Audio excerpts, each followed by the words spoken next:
इस भारतवर्ष में कैसे कैसे वीर महापुरुष हुए और कैसे कैसे दानी महापुरुष हुए। अरे ये शरीर अपना न्योछावर कर दिया सत्य की खातिर। गौर कीजिए और ध्यान दे के सभी सुनेंगे मेरे भाई बंधुओं, मेरी माता बहन।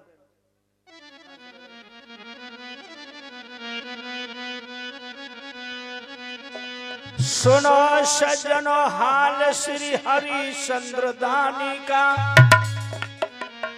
कश्यप के व्यवहार का असल खानदानी का। ध्यान दीजिए। शील निधि सत्यव्रत साधु सब नरेशों में, सत्यधारी न था उनकी बराबर कोई सानी का। यश सो अश्वमेधी करना था सिर्फ बाकी एक करना। सज्जनों फैसला शुरू होता है सत्य की कहानी का। अयोध्या के रहने वाले त्रिशंकु पुत्र जिनका नाम था हरिश्चंद्र। गौर कीजिए मेरे भाइयों मेरे बुजुर्गों, बड़े ही सत्यवादी राजा हरिश्चंद्र, उनकी धर्म धुरा इस पृथ्वी पे तो क्या आकाश में भी उनके नाम की जय जयकार होने लगी, क्योंकि वो 99 यज्ञ कर चुके हैं और 100वीं यज्ञ करने का संकल्प उन्होंने जब बोला अपने हृदय में, देवराज इंद्र का सिंहासन हिल गया और भयभीत होकर के देवराज भरे दरबार में खड़े हो जाते हैं। जहाँ देवताओं की सभा लगी है उसी सभा में ऋषि विश्वामित्र भी बैठे हुए। विश्वामित्र ने कहा, है देवराज क्या कारण है जो अचानक सिंहासन से उठने का? बोले, हे ऋषिवर यही तो मेरी समझ में नहीं आता है। आप अपनी दिव्य दृष्टि से देखिए कौन ऐसा तपेश्वरी है जो मेरे तपस्या के बल से मेरे राज सिंहासन को छीनना चाहता है। जब दिव्य दृष्टि से देखा तभी हंस करके कहने लगे, राजन है एक छोटी सी नगरी, इसका नाम है अयोध्या। तो क्या बोले हैं बेटा दिनेश?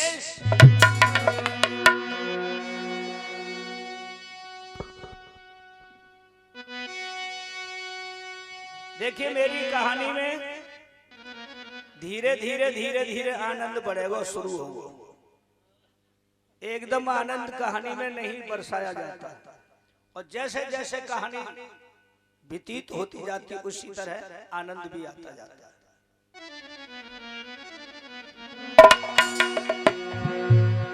इंद्र रहो घबराई मुनि बुलवाई कही अनवानी, मेरो संकट दियो मिटाई रे मुनि जी सो ज्ञानी। मेरो संकट दियो मिटाई री मुनि जी सो ज्ञानी।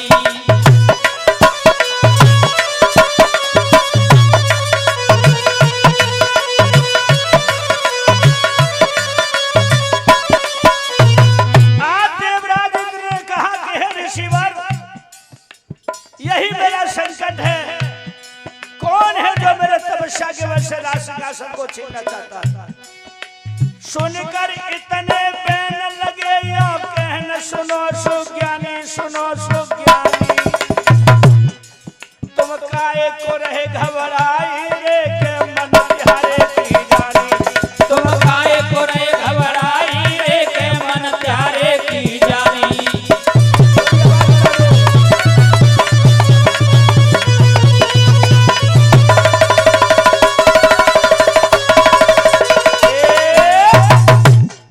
सुनकर इतने बैन लगे यो कहन मनी सुज्ञानी, तुम काहे को रहे घबराए रे के मन त्यारे की जानी। आज क्या बोले हैं कि आज कुछ मेरा भी हिसाब है जो मुझे जाकर के वो हरिश्चंद्र से चुकाना है। क्या बोले? इंद्रदेव सुन रहे हो मती तुम चिंता मन लाना।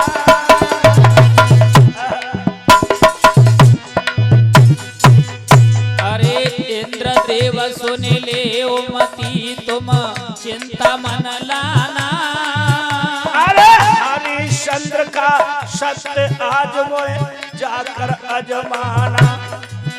अरे हरिश्चंद्र का सत्य आज मोए जाके अजमाना।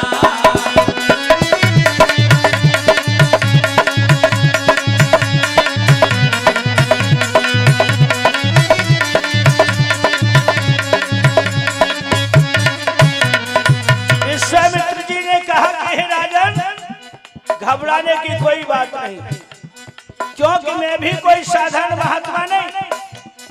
अरे नाव मेरी बालू में चलती। अरे रे नाव मेरी बालू में चलती। अरे हरिश्चंद्र की मेरे सन्मुख क्या है अवगिनती। अरे हरिश्चंद्र की मेरे सन्मुख क्या है अवगिनती।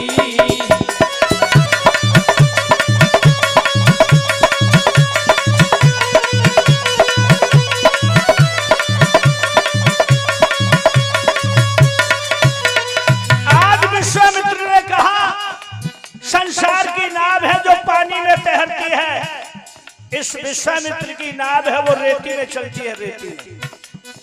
बोले बस महाराज ऐसा ही होना चाहिए। एक काम करो देवराज, अरे के बर मोए दियो गहाई। अरे के बर मोए दियो गहाई। अरे 12 ब्राह्मण और सरफ मोए दियो बनाई। अरे 12 ब्राह्मण और सरफ मोए दियो बनाई।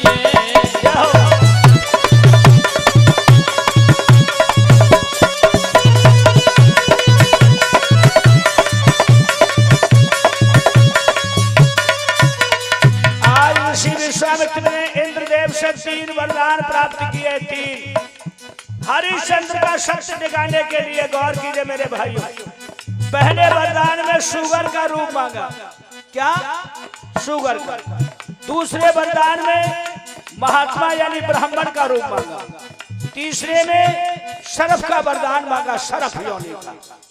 अब क्या होता है, विश्वामित्र अब आगे को बढ़ गए हैं धीरे धीरे। विश्वामित्र अब आगे को बढ़ गए धीरे धीरे। अरे वरदान इंद्र से पाए गए हैं धीरे धीरे। अरे वरदान इंद्र से पाए गए धीरे धीरे।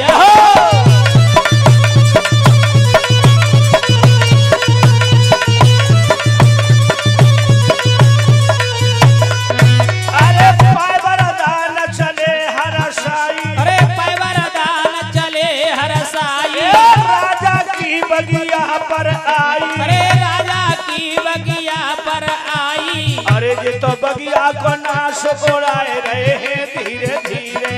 विश्वामित्र अब आगे को बढ़े गए धीरे धीरे।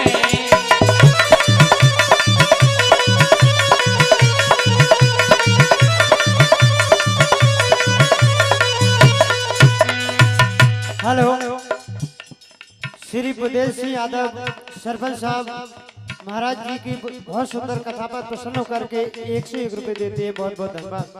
गौर कीजिए और ध्यान दीजिए। जैसे ही विश्वामित्र वहां से चल करके अयोध्या नगरी में पहुंचे, जहाँ हरिश्चंद्र जी का बहुत बड़ा सुंदर बगीचा था। बागवा यानी मालिश हो रहा था, दोपहरी का टाइम था। विश्वामित्र ने जाना यही मौका अच्छा है, झट से उस बगीचे में प्रवेश हो गए और रूप सुगर का धारण कर लिया। क्या होता है, अरे सुगर रूप बनाए मुनि गए हो। सुगर रूप बनाए मुनि ने बाग को तीनों नाश करा। और अब ये गति देखिए जब मालिन ने वो मालिक को नहीं जगाए।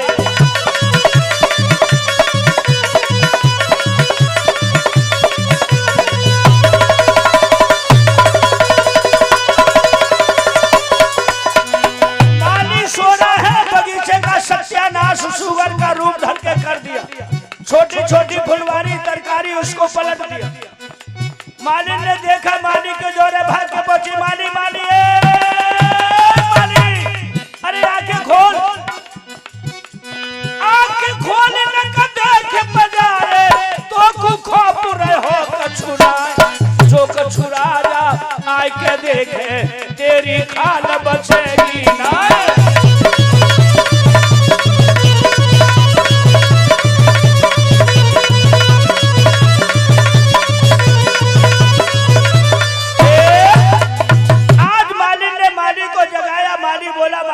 तू सवेरे सवेरे टर्रा रही है, क्या बात है? बोले तुझे पता है, अरे तू तो खा के खर्राटे भर रहा है, लेकिन बगीचे का हाल देखा है?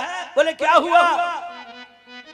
क्या बोली है कि तीनों बाग उजाड़ रे सरकारी पिया सोने, तीनों है बाग उजाड़ रे सरकारी पिया सोने, तीनों है बाग उजाड़ रे सरकारी पिया सोने, तीनों है बाग उजाड़ रे सरकारी पिया सोने।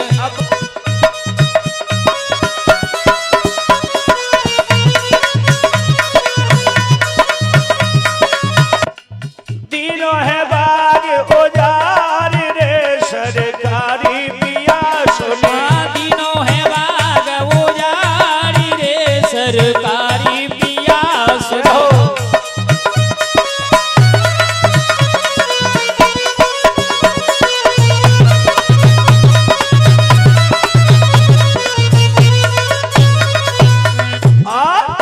बेला रोश चमेली रोशन, बेला रोश चमेली रोशन, बेला रोश चमेली रोशन, बेला रोश चमेली रोशन, धरती पे गई डार रे सरकारी पिया सोने, तीनों है बाग उजाड़ रे सरकारी पिया सोने।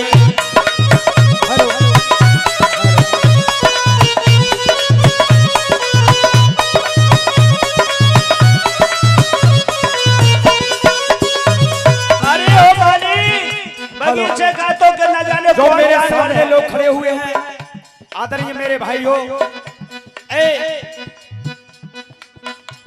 अजब सी कुशबाजी सभी प्रेम से आराम से सभी लोगों को इधर भेज दें, क्योंकि जनसंख्या बहुत बढ़ने वाली है। सभी बैठ जाए मेरे साथियों।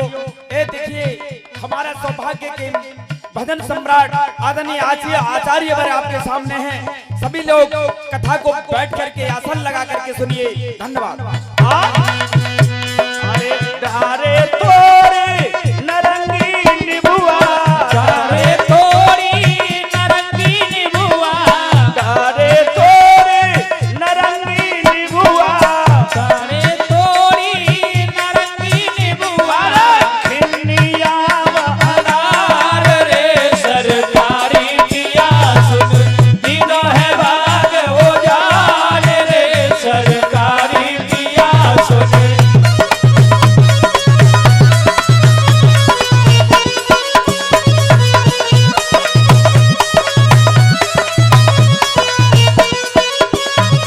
और कहा माली लेके ओ माली, राजा सुने दिवाई दे फांसी, राजा सोने दिवाई दे फांसी, राजा सुने दिवाई दे फांसी, राजा सोने दिवाई दे फांसी, तो भरतार रे सरकारी पिया सोने, तीनों है बाग उजाड़ रे सरकारी पिया सोने।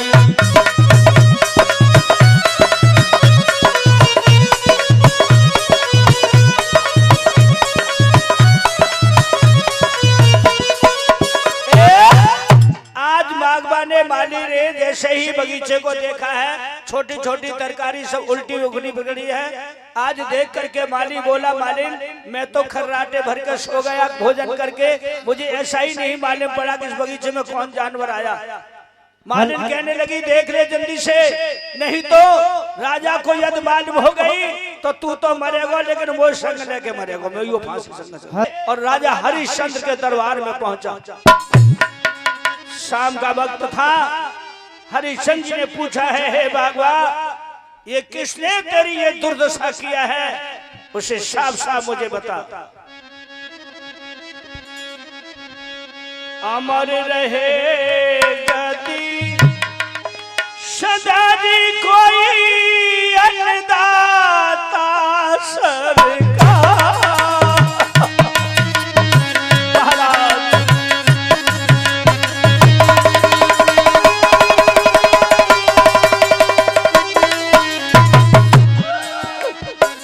अमर रहे गति सदा दी कोई अन्नदाता सरकार।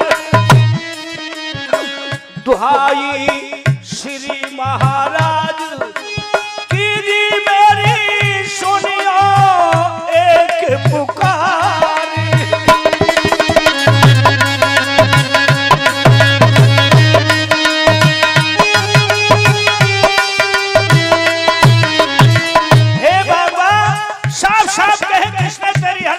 को किया है, हे अन्नदाता सुनियो मेरी पुकार। पाग में गजब भयो भारी है, एक सुगर ने आई पुजारी सबरी फुलवारी है।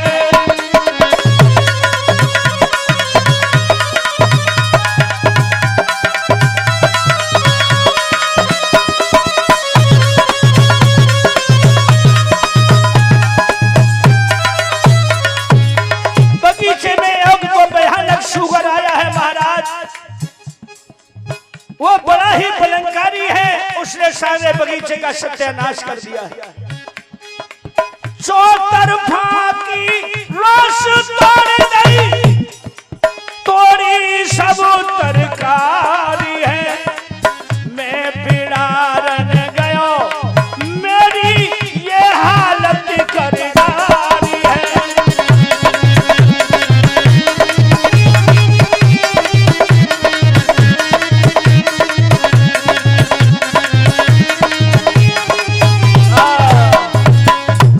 बगीचे में बहुत भयानक शुगर आया है महाराज, जिसने सारे बगीचे का सत्यानाश कर दिया है। और मैं उसे बिड़ारने के लिए गया तो उसने मेरी ये जान को फाड़ करके और मुझे घायल करके बगीचे में डाल दिया। तभी मेरे बंधुओं, उधर उस समय सूरज अस्त हो चुका था। हरिश्चंद्र जी कहने लगे, मालिक आन हुआ संध्या समय, जामाली निज धाम,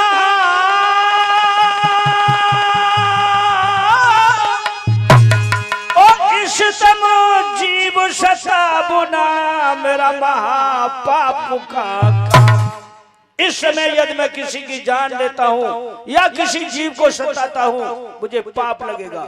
अब तुम जाओ राजवैद्य से इलाज कराओ, और सुबह होते ही मैं देखता हूँ वो कैसा बलंकारी शुगर है। लेकिन मेरे बंधुओं, मेरी माता बहनों, मेरे भाइयों, उसी रात्रि में हरिश्चंद्र जी ने ठीक 4 बजे इतना सुंदर भयानक सपना देखा, जिस सपने में सारा राज्य एक ब्राह्मण ने 3 वचन लेकर के और दान में मांग दिया। जैसे ही आंख खुली तो सपना होता है। अब जैसे ही सपना देखा, सपने की बात तो वो भूल गए, अब शुगर की बात उन्हें याद आ गई उस माली वाली। तो उन्होंने उसी क्षण अपने बगीचे में जाने के लिए सिपाहियों को साथ लिया और स्वयं राजा घोड़ा पर सवार हो गए, अपने बगीचे पे पहुंचे। सिपाहियों से कह दिया, चारों तरफ से बगीचा को घेर लो। अंदर बगीचे में जाता हूं, लेकिन एक बात का ध्यान रखना, अरे सवई वहां पर देखे ठारे और राजा रे खिसियाई रे, जाकाऊ के ढिंग से निकरे फांसी नौ लगवाई रे, फांसी नौ लगवाई रे, हाँ फांसी नौ लगवाई रे, जाकाऊ के ढिंग से निकरे फांसी नौ लगवाई रे। आज हरिश्चंद्र जी ने कह दिया है कि जिसके बगल से शुगर गुजर गया उसी को मैं फांसी दूंगा। विश्वामित्र जी शुगर के भेष में सुन रहे, वाह राजा वाह। अरे तू किसी को क्या फांसी दिलवाएगा? अब देख मेरा कमाल क्या होता है। अरे राजा के ही ढिंग से निकलो, राजा के बगल होकर के शुगर निकला, राजा के ही ढिंग से निकलो, सबई रे चिल्लाई रे। अरे घोड़ा लेके पीछे दौड़े, शंका न मन में आई रे, शंका न मन में खाई रे, हाँ शंका न मन में खाई रे।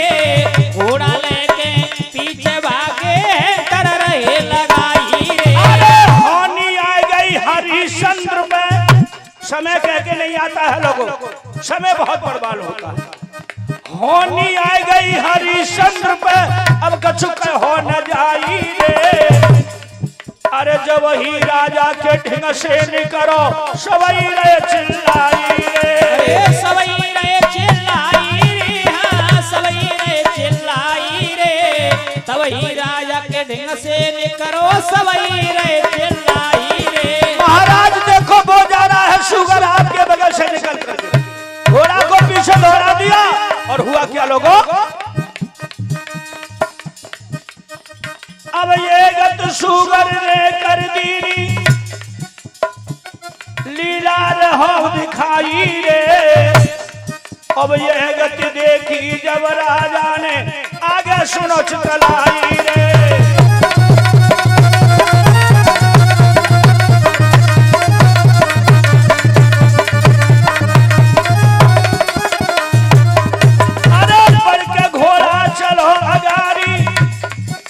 सुन रे ध्यान लगाई रे, ब्राह्मण नजर पर राजा की, तीनों शीश झुकाई रे। अरे तीनों शीश झुकाई रे, हाँ तीनों शीश झुकाई रे। ब्राह्मण नजर पर राजा के, तीनों शीश झुकाई रे।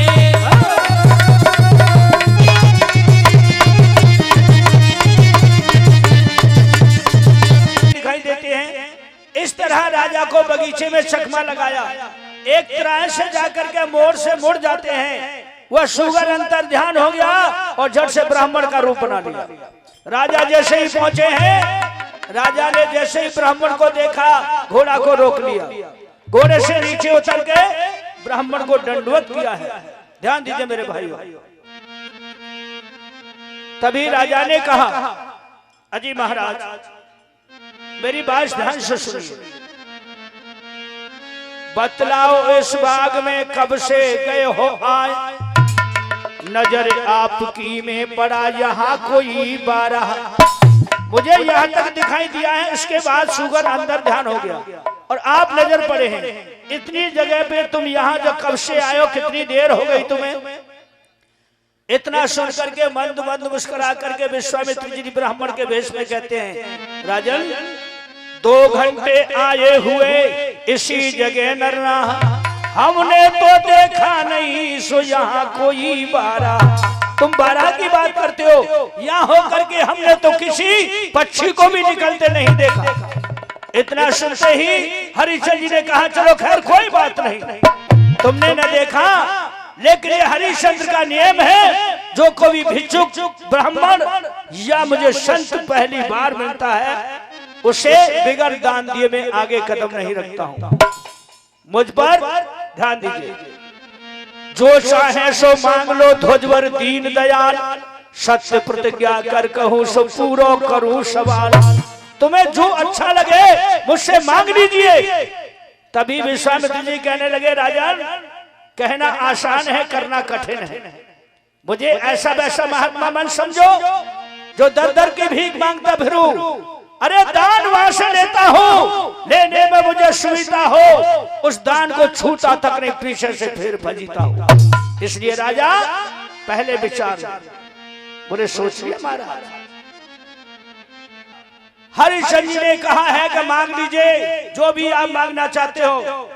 विश्वामित्र जी ने कहा कि राजन ऐसे विश्वास नहीं होता है, क्योंकि इंसान कहता कुछ है और करता कुछ है। बोले फिर आपको विश्वास कैसे होगा? सुनिए महाराज, जो आशा दे तो ए राजा राजा हाँ हाँ महाराज कहिए आप क्या कहना चाहते हो।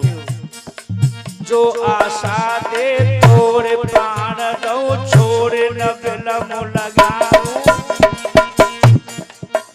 अब ते तेरा वाचा मोई रे कहो सोई राजन पाऊं।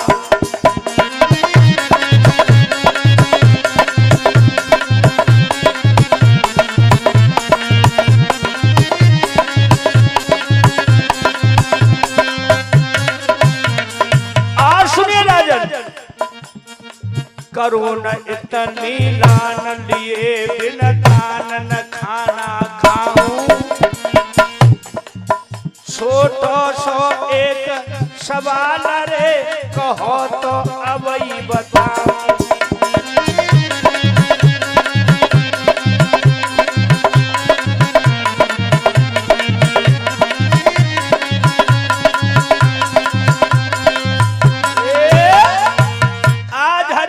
से कह दिया है विश्वामित्र ने करुण इतनी लान लिए बिन दान न खाना खाऊं छोटो सो एक सवाल कहो तो अवई बताऊं।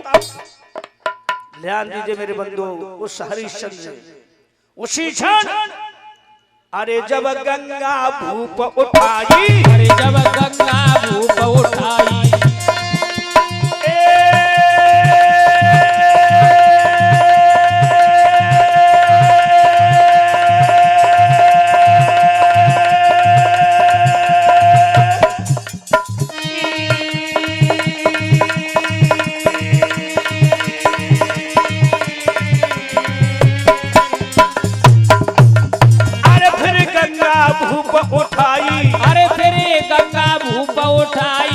सौगंध गुरु की खाई और सौगंध गुरु की खाई अरे आरी दैया भगवती माई माई माई रे माई और नहीं तेरा वाचा भरवाई और नहीं तेरा वाचा भरवाई।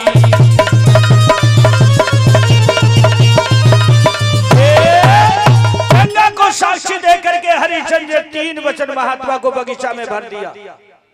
तभी ऐसा सुबह कहा का विश्वास है महाराज अब तो मांगिए। ध्यान दीजिए हरिश्चंद्र जी ने कहा मुझ पर है कौन सी चीज। एक एक बात ध्यान से सुनना। किस तरह जोड़ा डाला किस तरह जाल बिछाया। क्या मुझ पर है कौन सी चीज वो प्रभु को पसंद आई है। श्री महान बस उसी का संकल्प लोग कराई है। मुझ पर कौन सी चीज है जो आपको पसंद आई है उसी का संकल्प देने के लिए तैयार हूं। तब हरिश्चंद्र जी ने जब इतना कहा विश्वामित्र जी कहने लगे हे राजन हमको फकत तमन्ना कुंजी और लगाम की है। संकल्प बोल उसी का थोड़े से दाम की है। हमें कुंजी लगाम की संकल्प करने की इच्छा है। हरिश्चंद्र जी कहने लगे वाह महाराज वाह आए हो मांगने मांगना न जानो घर चलो असंख्य धन लो कहना हमारा मानो। या कुंजी लगाम में तुम्हें कहाँ मिलेगा हमारे घर चल करके अरे जितना चाहिए सोना चांदी हीरा जवाहरात आप जितना भी ले सकते हो। ऐसा सुना है। तभी विश्वामित्र जी कहने लगे राजा ध्यान से सुन। जैसे कि यज्ञ जब तब सब राम नाम में है वैसे ही विभव उस कुंजी और लगाम में। ये आपकी है राजी महाराज ये आपकी है राजी चाहे सो आप लीजिए कुंजी लगाम का ही संकल्प बोल दीजिए। हरिश्चंद्र जी ने कहा कोई बात नहीं ये आपकी इच्छा है मांग लीजिए। ध्यान दीजिए कुंजी और लगाम का मुन संकल्प कराए पुण्य वचन हरिश्चंद्र से सो कहे आज समझाए। उस बगीचे के अंदर कुंजी लगाम का संकल्प बुलवा लिया। फिर विश्वामित्र जी ने कहा कि महाराज जैसा मैंने सुना था वैसा ही पाया तो अब आचार वर दक्षिणा देव भूप वर जैसा मैंने सुना था वैसा ही तेरा नाम निकला और तू वैसा ही है।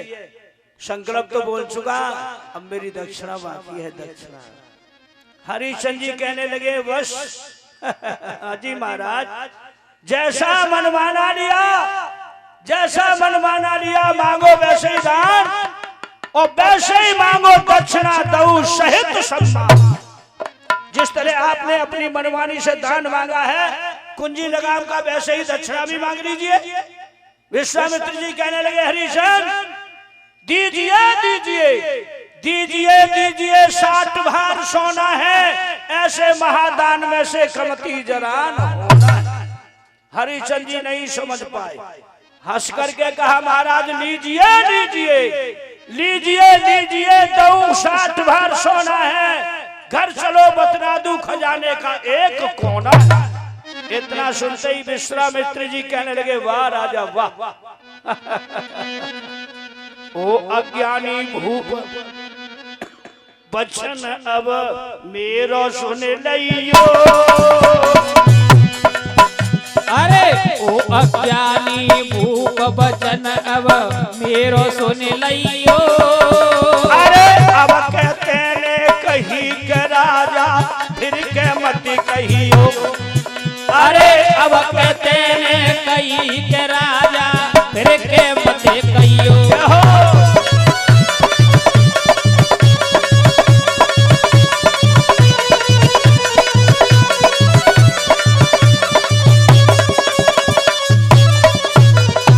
विश्वामित्र ने कहा कि हरिचंद तूने कुंजी लगाम का संकल्प दिया है? बोले हाँ दिया है। अरे क्या कुंजी लगाम गहाई है? अरे लगाम ये कुंजी गहाई है। अरे धन दौलत संपदा सकल मेरी हो जाई है। अरे धन दौलत संपदा सकल मेरी हो जाई है। ये तो मेरी हो गई, अब तेरा है क्या है जिसमें से तू मुझे 60 बार सोना देगा? हरिचंद अरे कर्ज अब तुम्हें चुकाना है। अरे कर्ज अब तुम्हें चुकाना है। अरे मेरा सब कुछ हुआ न तेरा रहा खजाना है। अरे मेरा सब कुछ हुआ न तेरा हुआ खजाना है।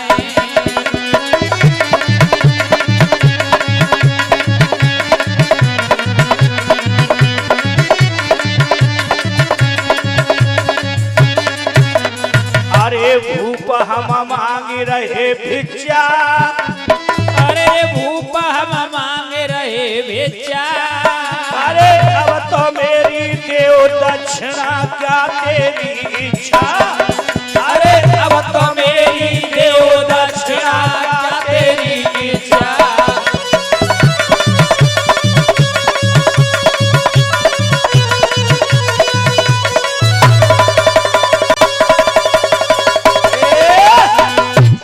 राजा अब दक्षिणा देता है या नहीं? तू मेरा कर्जदार है, मैं तेरा मालिक हूं। हरिचंद के पांवों तले धरती खिसक गई। बोले ये तो सब कुंजी लगाम में ही चला गया, अब 60 भार सुवर्ण में कहां से लाऊं? सत्यधारी वो हरिचंद, क्या दशा है बंधु।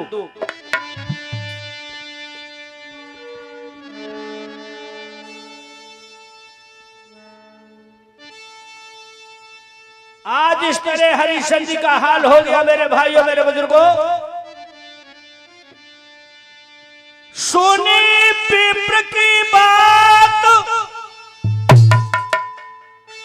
भूप घबरात भयो क्या भाई। हे करता का अब रच दई रे मुप कहत कहीं नहीं जाई। भगवान ये क्या हुआ मेरे नाथ? अब महात्मा का 60 भार सुवर्ण है तो बाकी है 60 भार रह जाए।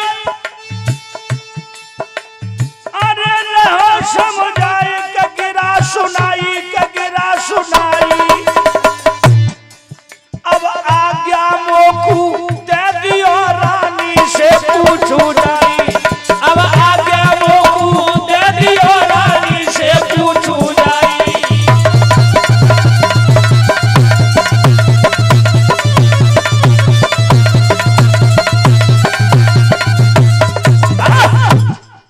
हरिश्चंद्र जी ने हाथ जोड़ करके विनय करके कहा, महाराज मुझे थोड़ी देर के लिए मोहलत चाहिए, अभी गया अपनी रानी से पूछ करके मैं उन्हीं पाम लौट के आता हूँ।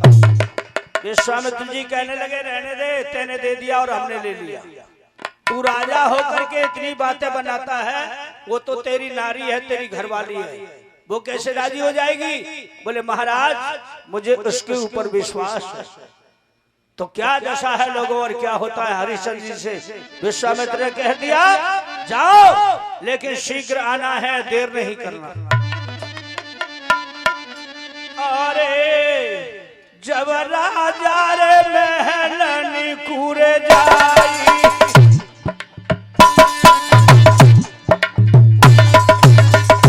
अरे जब राजा महलन कोरे जाई, जाके मन में चिंता छाई, जाके मन में चिंता छाई, अब कालू भैया अकल उपाई, अरे अब कालू में अकल उपाई, मेरी एक समझ नहीं आई।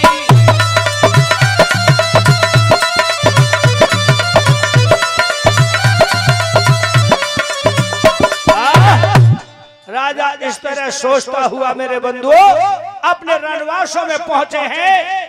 तभी रानी आंगन में खड़ी देख रही थी दरवाजे की तरफ। सुबह का वक्त है और हरिश्चंद्र जी निराश होकर के आ रहे हैं, जिनके पांव आगे पड़ते हैं लेकिन पीछे कदम रखना था। ध्यान दीजिएगा कि आबत बल मनिहार नार ने पलका दयो बिछाई रे,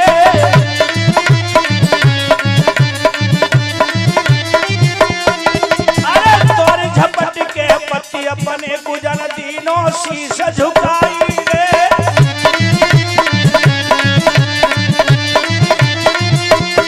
महाराज क्या बात है, तुम्हारा चेहरा उदास है, कुछ न कुछ बात है, बोलिए महाराज बोलिए। अरे मीठी अमृत से बचन सुनावे, तुम सुनो पियाच तलाई रे, अरे कौन मुसीबत तुम पे पड़ गई, मोको दियो समझाई रे।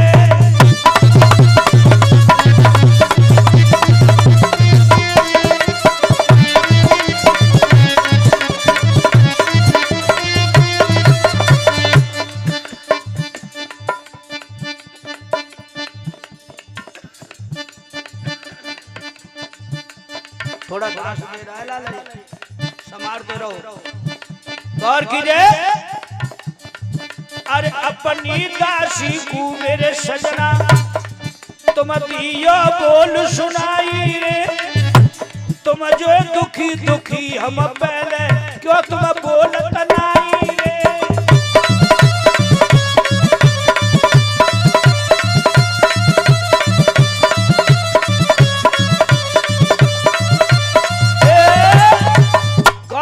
मेरे भाइयों इस तरह आज वह राजा से रानी तारा पतिव्रता कहती है, महाराज तुम क्यों नहीं बोलते?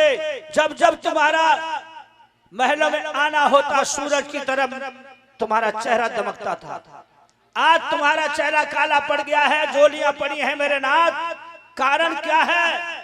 तभी हरिश्चंद्र जी कहने लगे, ओ ठकुरानी कहता हूं तो कहा ना जाता और बिन कहे रहा भी न जाता। ऐसी क्या बात है महाराज जो कहीं नहीं जाती है? तभी आज हरिश्चंद्र जी कहने लगे, हे रानी आज तो हम लुट गए। क्यों? कि छल करके एक विप्र नरी देखी मुझे छल लिया पामू,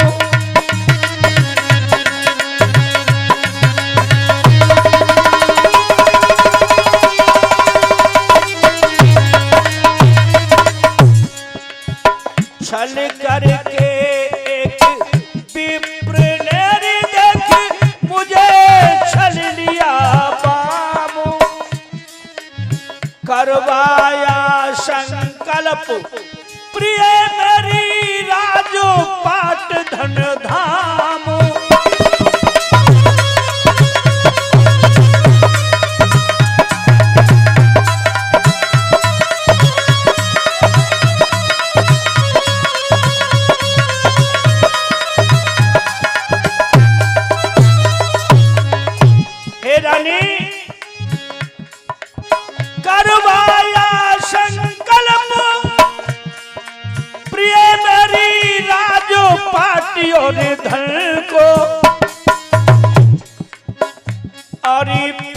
दक्षिणा में मांगा प्रिय 60 भार सुवर्ण को।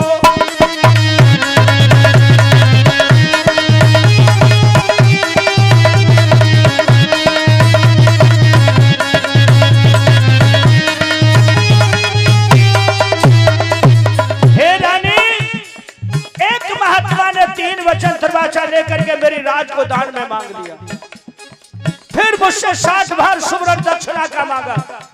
अब तू ही बता, पास न मेरे छदम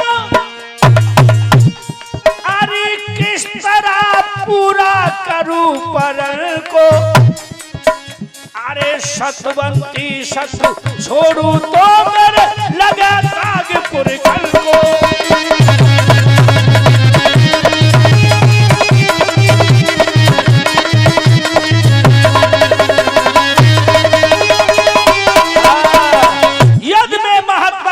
दक्षिणा न देता हूं तो रानी मेरे 7 पुस्तक ये कुल में दाग लग जाएगा, मैं जीने के योग्य नहीं रहूंगा। इतनी बात सुनते ही अपने स्वामी की इस हालात को देखते हुए, इसी को कहते हैं अर्धांगिनी मेरी माता बहनों, क्योंकि पति पत्नी का जोड़ा है, सुख दुख का जोड़ा है। ये जब तक जोड़ा है जब तक धर्म पर टिके हो, वो अधर्म दोनों के तरफ हो गया तो वो सब बिखर जाता है। आज वो अर्धांगिनी कहती है महाराज कोई बात नहीं है, इतनी सी बात के लिए तुम इतने उतावले हो गए। रानी अब तू ही बता, मैं 60 भार सुवर्ण कहां से लाऊं, राजपाट धन सब कुछ पराया हो चुका। तब रानी कहती है महाराज मुझे बेचो, मेरे बेटा रोहिताश को बेच दीजिए और सत्य की खातिर स्वयं भी बिक जाओ महाराज, तो इसमें चिंता करने की कोई आवश्यकता नहीं। इतना सुनते ही हरिश्चंद्र जी बोले वाह रानी वाह, तूने तो मेरे सर का बोझ हल्का ही कर दिया। धन्य है तुझ के लिए और तुझसे ऐसी रानी पाकर के मैं धन्य हो गया। बुला बेटा को। जल्दी से दासी के द्वारा अपने बेटा रोहिताश को बुलाया, गोदी में उठाया। तीनों प्राणी विश्वामित्र के पास पहुंचे जहां पौरी में इंतजार कर रहे थे। विश्वामित्र जी कहने लगे आ गए, लाओ मेरी दक्षिणा कहां है। हरिश्चंद्र जी रानी तारा दोनों हाथ जोड़ के खड़े, और क्या होता है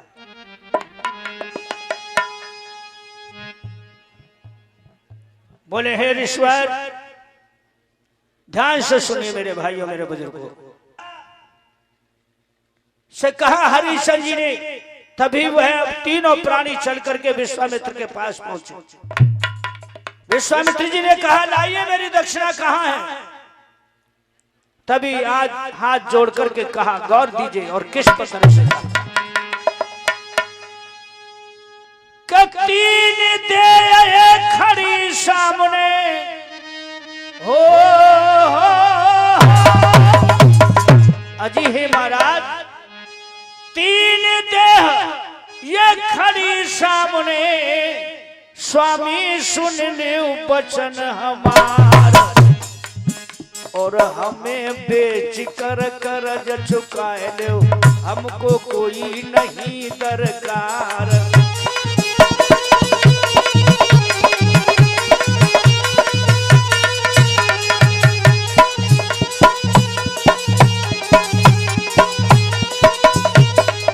अजी महाराज आपको अपना कर्ज ही लेना है, दक्षिणा लेनी है, तो हम तीनों को बेच डालो।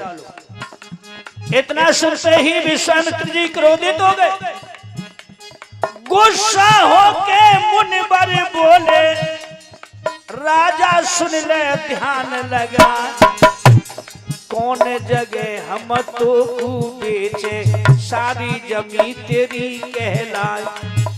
तुझे खरीदने वाला होगा कौन? तेरी सारी भूमि है, तेरे नाम की जय जयकार अरे आकाश में भी हो रही है।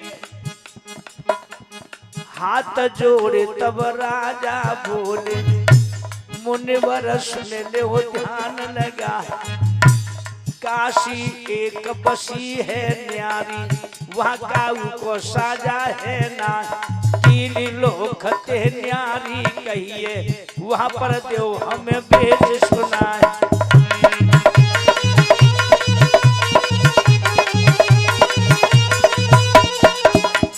धन्य धन्य कई मुनिवर बोले राजा अकल तेरी कहलाए।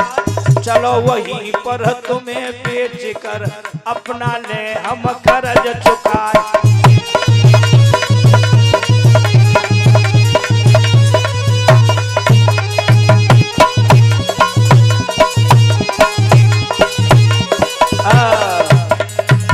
इसी को कहते हैं मेरे बंधुओं, हरिश्चंद्र जी ने जब कह दिया है कि काशी एक बसी है न्यारी, त्रिशूल नौक पे वो भोलेनाथ की नगरी है, वहां किसी का भी साझा नहीं है।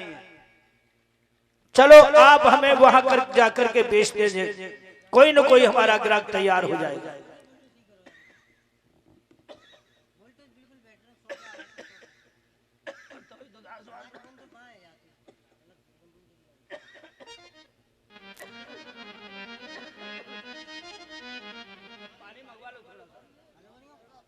और पाए जब पानी के संग चाय मिल जाए तो और भी बढ़िया है। इसी को कहते हैं सत्य। सत्य ही एक चीज है, सत्य ही अवतार है, सत्य ही के कारण पार ब्रह्म का अवतार है। ध्यान दीजिए, सत्य धर्म की नीति चले उसका बेड़ा पार है, और सत्य ही के खातर बिकने तीनों भये तैयार है। आज ये सत्य अजर है, सत्य और पजामी पहने तो राजवंशी किसी के पास वस्त्र नहीं था। आज पूरी अयोध्या आंखें बिछा के खड़ी है, बोले महाराज हमें छोड़ के अनाथ करके न जाइए। राजा ने कहा कि हे मेरी अवध की जनता, मैंने आपको बच्चा की तरह प्यार दिया है, आज मेरे सत्य में आकर के रोड़ा मत बनिए, मुझे जाने दीजिए। क्यों? यदि मैं जीवित रहा तो फिर लौट के आऊंगा, लेकिन तुम्हारे लिए नया राजा मैं नियुक्त करके जा रहा हूं। इस तरह आंसू बहाने को भी राजा ने मना कर दिया। जो इतना आदर्श राजा, जिसके कहने में प्रजा रहती थी, आज चल करके नगर से बाहर अपने मेड़े पर पहुंचे हैं, जहां अयोध्या का मेड़ा जिसे बोलते हैं। विश्वामित्र जी ने कहा, हरिश्चंद्र तुझे हरिश्चंद्र के नाम से संसार जानता है, धरती आकाश में भी जानते हैं। अब मैं तेरा यहां से नाम चेंज करता हूं। बोले जैसी आपकी आज्ञा महाराज। तुझे हरिया कह के बुलाऊंगा। क्या? हरिया। देख लीजिए मेरे लोगों, चंदगी की बंदगी, जब चंदगी थी तो हरिश्चंद्र कह करके बुलाते थे। अब जब चंदगी चली गई तो क्या नाम हो गया? हरिया। यही तो पहचान है चंदगी और बंदगी।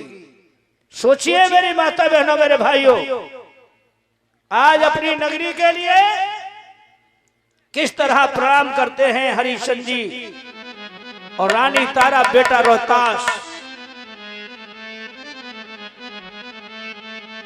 कि अब परिणाम हो करे राजधानी, अब परिणाम करे राजधानी, अब परिणाम।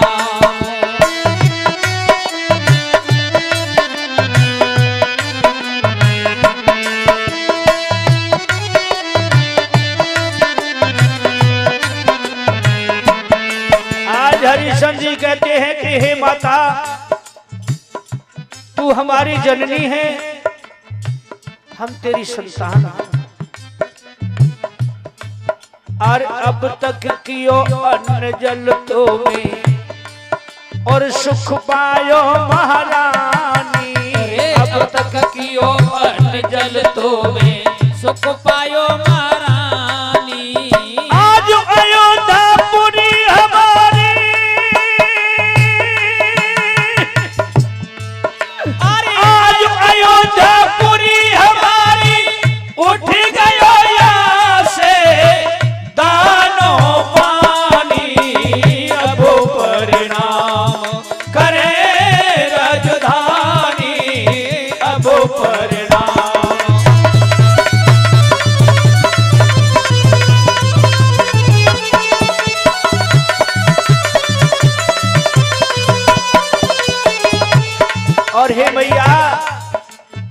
अब तक नपत चक्रवर्ती थे और सुख पायो महारानी। अब तक नपत चक्रवर्ती थे हम जग में लासानी। अब तक नपत चक्रवर्ती थे हम जग में लासानी। अब तक नपत चक्रवर्ती थे हम जग में लासानी। आज राजगद्दी को तज के, आज राजगद्दी को तज कर बिकन चले हम तीनों ही प्राणी। अब परिणाम करे राजधानी, अब परिणाम।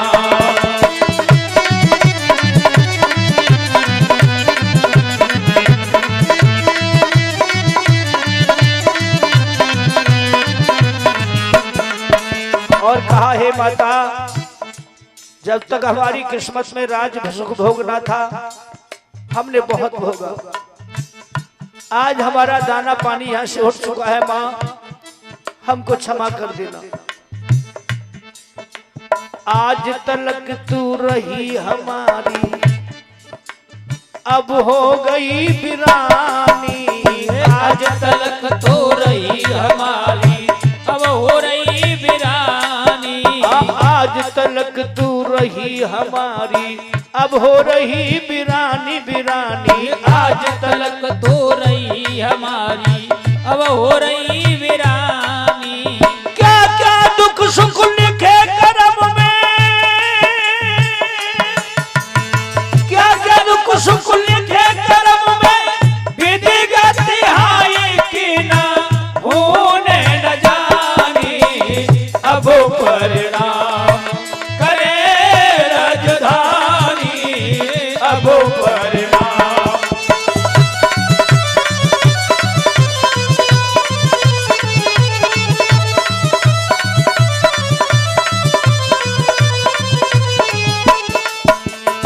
ध्यान दीजिए मेरे भाइयों, मेरी माताओं, मेरी बहनों, मेरे बुजुर्गों। सत्य धर्म मत कोई छोड़ियो और कह इंदर मन ज्ञानी। सत्य धर्म मत कोई छोड़ियो, कहे इंदर मन ज्ञानी। नर्तन बाई सत्य विश्रामे, नर्तन बाई सत्य विश्रामे है धिक्कार जगत जिंदगानी। अब परिणाम करे राजधानी, अब परिणाम।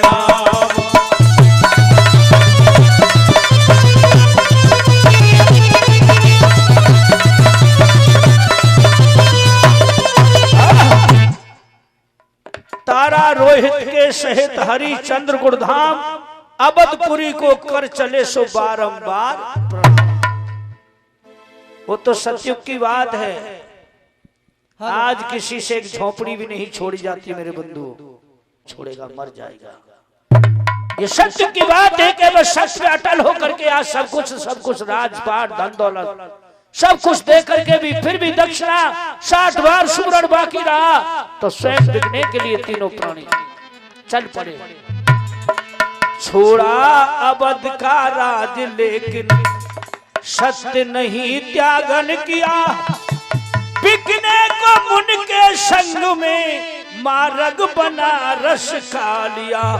ध्यान दीजिएगा, ऊपर से सूरज की तपन, नीचे से धरती की जलन, ज्वाला फूके लूहे चले, तीनों चले नंगे पवन। आज तीनों प्राणी नंगे पाम हैं, पामों में जूता भी नहीं है, चप्पल है। जेठ का ओह ठीक महीना दोपहरी पड़ रहा है, बेटा बीच में चल रहा है, राजा आगे है, पीछे रानी है, उनके पीछे विश्वामित्र है। रानी आज अपने बेटा अपनी संतान को देख रही है, जिसके होठों पे पापड़ी पड़ गई है, प्यासी गला सूख रहा है, लेकिन आज बेटा प्यासा होकर के भी अपने माता पिता से पानी नहीं मांग सकता है। वो सोचता है कि हे विधाता, तूने मुझे बड़ा क्यों नहीं बनाया? यदि मुझे तू बड़ा बना देता, ताकत देता प्रभु, तो मैं भी अपने माता पिता को कंधा पे बिठाल करके उन्हें सफर कराता। जब तक ऐसे सोचते ही ठोकर लग गई, बेटा गिर पड़ा। रानी ने झपट के अपने कलेजे के टुकड़ों को हृदय से लगाया।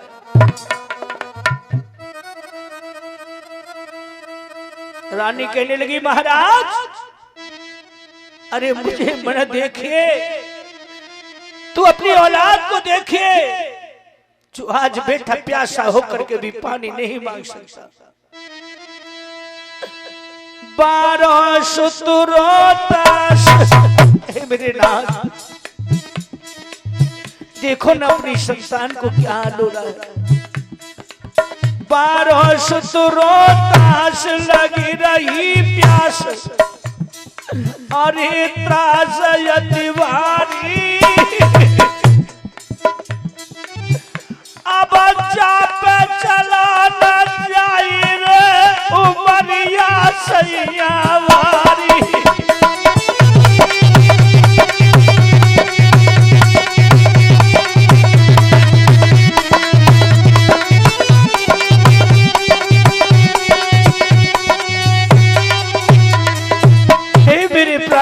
मेरा बेटा भी छोटा है, इसे चला भी नहीं जाता है।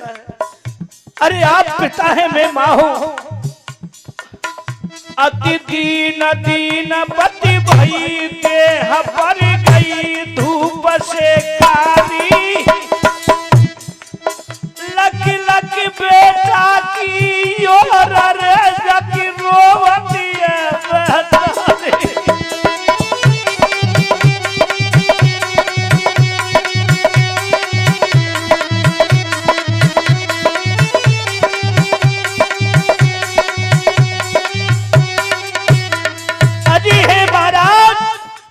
कुछ तो सोचिए और कुछ ध्यान दीजिए।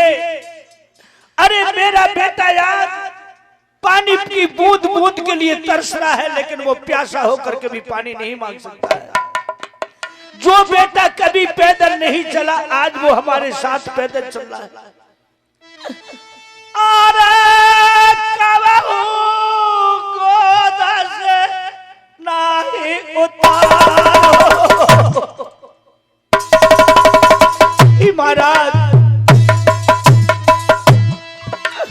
बेटा मैंने गोद से नहीं उतारो।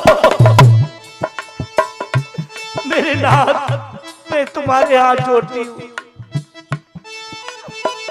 अब सही रहुआ सजना कष्ट करा।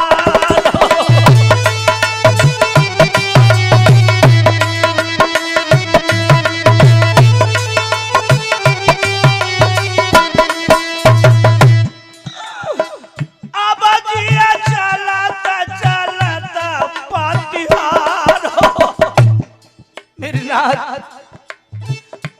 जिया चलता चलता पतिहार, दुख बिदना ने सैया कैसो डारो।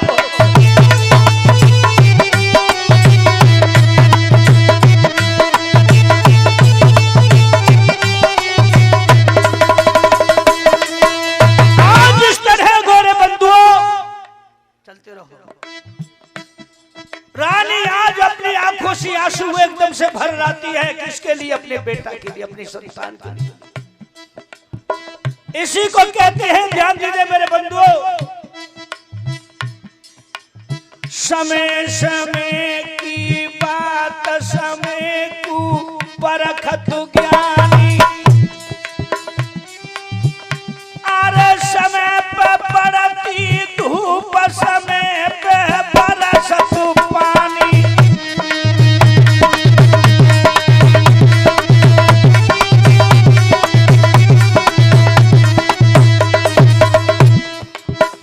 अरे भैया समय के यही ढंग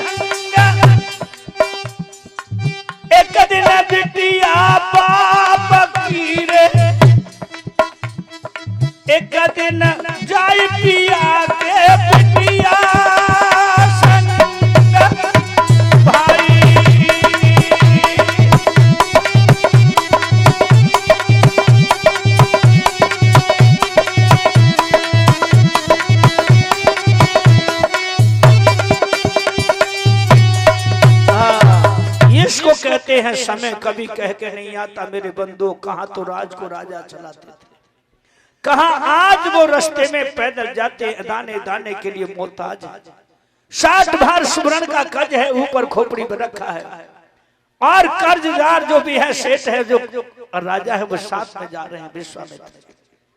ध्यान दीजिए मेरी माता बहनों भाइयों मेरे बुजुर्गों, आज इस तरह जब ये तीनों प्राणी यहां आपस में बातें करते हैं,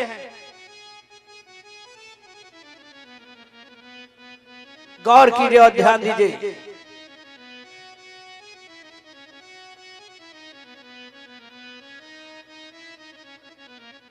आज गौर कीजिए और ध्यान दीजिए। रानी जब कहती है तो राजा ने कहा, रानी तू ही सोच, बिन कर्ज दिए हम कभी एक अन्न का दाना अपनी जुब्बा पे नहीं रखे।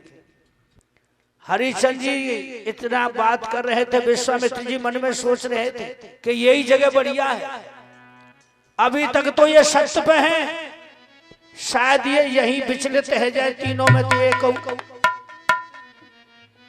तो उन्होंने पहले हरिश्चंद्र जी को अलग बुलाया, ए हरिया इधर आ। हरिश्चंद्र जी पास गए, क्या बात है महाराज? अरे भाई अभी तो मंजिल बहुत तय कर रही है, तू भूखा प्यासा मर रहा है, चल तू अन्न ना खा तो कोई बात नहीं, ले मेरे कमंडल में थोड़ा बुझा ले, पानी पी के ही प्यास को बुझा ले। हरिश्चंद्र जी कहने लगे, महाराज जब तक हम तुम्हारा अन्न जब खाएंगे, जब जल पिएंगे, जब तक हम तुम्हारा कर्ज नहीं दे देंगे तब तक। विश्वामित्र जी बोले, जी तो पूरा सत्यवादी है, चलो जाके रानी शायद पिघल जाए। उन्होंने कहा, बेटी तारा इधर आओ। तारा भाग करके गई, पास पहुंची, कहिए महाराज क्या आदेश है? अरे पगली, तेरे पति ने 2 घूंट मेरे कमंडल से जल पी लिया, तू क्यों प्यासी मर रही है? ले तू भी पी ले, पी ले, पी ले, पी ले। इतना सुना है। तारा बोली, कोई बात नहीं, मेरे स्वामी ने जल पी लिया है तो कोई बात नहीं, लेकिन मैं तब तक न पीऊंगी जब तक तुम्हारा कर्ज अदा नहीं कर दूंगी। विश्वामित्र जी मन में सोचने लगे, जो पूरी सत्यवाद है, पर इनका बेटा अभी अबोध है, वो छोटा है, वो शायद पी लेगा पानी, वो नहीं मानेगा तो मेरा सत्य पूर्ण हो जाएगा। अलग से बुलाया, बेटा रोहित इधर आओ। भाग करके बेटा पहुंचा, बाबा क्या बात? बोले, बेटा तेरे माता पिता ने मेरे कमंडल से थोड़ा थोड़ा जल पी लिया है। अरे तू क्यों पगला, ले इसमें से जल पी ले, और थोड़े से मेरी जेब में चना रखे, वो भी खाए तो बता। अब इतना जब सुना है मेरे बंधुओं, विश्वामित्र जी से रोहितास ने कहा, बाबा आप ब्राह्मण हो? बोले हाँ। क्यों? और महात्मा भी हो? बोले हाँ। अच्छा तो ये बताइए, तुमने झूठ बोलना कब से सीख लिया है? जय हो। हेलो। इतना सुनते ही विश्वामित्र के पांवों तले धरती खिसक गई, क्योंकि बच्चे ने पूछ लिया कि तुमने झूठ बोलना कब से सीख लिया है।